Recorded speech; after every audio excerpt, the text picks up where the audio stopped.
পুলিশের সাবেক আইজিপি বেনজির আহমেদের দুবাই পুলিশ কর্তৃক গ্রেপ্তার প্রসঙ্গে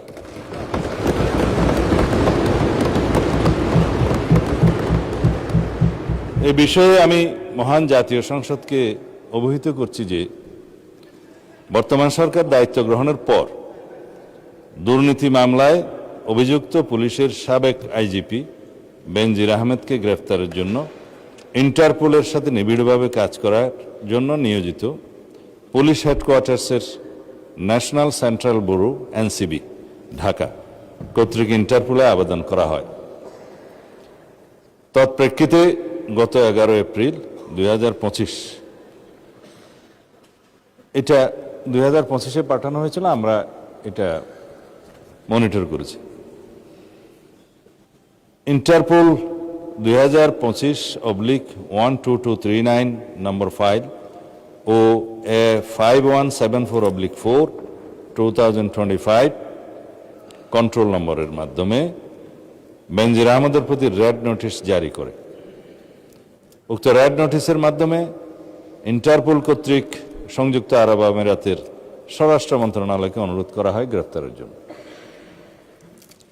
মাননীয় স্পিকার, আমি এই মহান সংসদের মাধ্যমে সমগ্র জাতিকে জানাচ্ছি যে গত 12 জুন 2026 তারিখে সংযুক্ত আরব আমিরাতের স্বরাষ্ট্র মন্ত্রণালয়ের directorate general of federal criminal police national central bureau NCB Abu Dhabi হতে প্রেরিত একটি ইমেইলের মাধ্যমে বাংলাদেশ সরকারকে জানানো হয়েছে যে দুর্নীতি মামলায় অভিযুক্ত বেনজির আহমেদকে সংযুক্ত আরব আমিরাত পুলিশ কর্তৃক গ্রেফতার করা হয়েছে।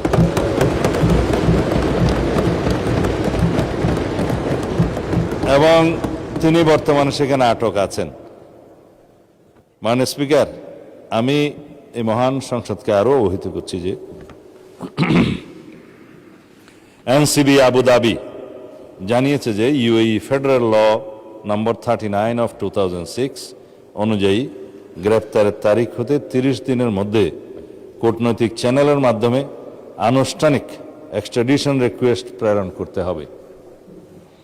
উল্লেখ্য, বেনজির আহমেদের বিরুদ্ধে দণ্ডবিধির 420, 467, 468, 471 and 109 সেকশন এবং 1947-এর দুর্নীতি প্রতিরোধ আইনের সেকশন 5/2, 26(2) এবং 27(1) এবং বাংলাদেশ পাসপোর্ট অর্ডার 1973-এর 11 ধারার মানে সেকশন 11-এর মামলা বিচারাধীন রয়েছে।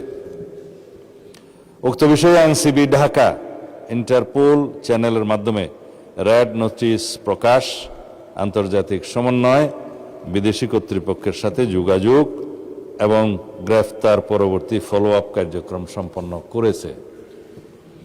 দুদক কর্তৃক প্রত্যার্পণের জন্য প্রয়োজনীয় মামলা, গ্রেফতারি পরোয়ানা ও তদন্ত সংক্রান্ত দলিলাদি প্রস্তুত, স্বরাষ্ট্র মন্ত্রণালয় কর্তৃক এক্সট্রাডিশন প্রপোজাল প্রস্তুত ও অনুমোদন এবং পররাষ্ট্র মন্ত্রণালয়ের মাধ্যমে ইউএই কর্তৃপক্ষের নিকট কূটনৈতিক চ্যানেলে আনুষ্ঠানিক এক্সট্রাডিশন রিকোয়েস্ট প্রেরণ করে এনসিবি আবুধাবির সাথে সমন্বয়পূর্বক অতি দ্রুতই তাকে বাংলাদেশে নিয়ে আসা হবে।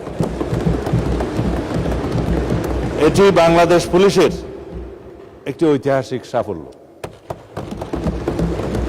এর মাধ্যমে আমরা বিচারহীনতার সংস্কৃতি থেকে বের হয়ে আসতে সক্ষম হব ইনশাআল্লাহ। পাশাপাশি এর মাধ্যমে আমরা জাতিকে আশ্বস্ত করতে চাই যে অপরাধী যত শক্তিশালী হোক না কেন, আইনের ঊর্ধ্বে কেউ নয়। এটি দেশে আইনের শাসন প্রতিষ্ঠা এবং বাংলাদেশের ইতিহাসে মাইল ফলক হয়ে থাকবে। মাননীয় স্পিকার,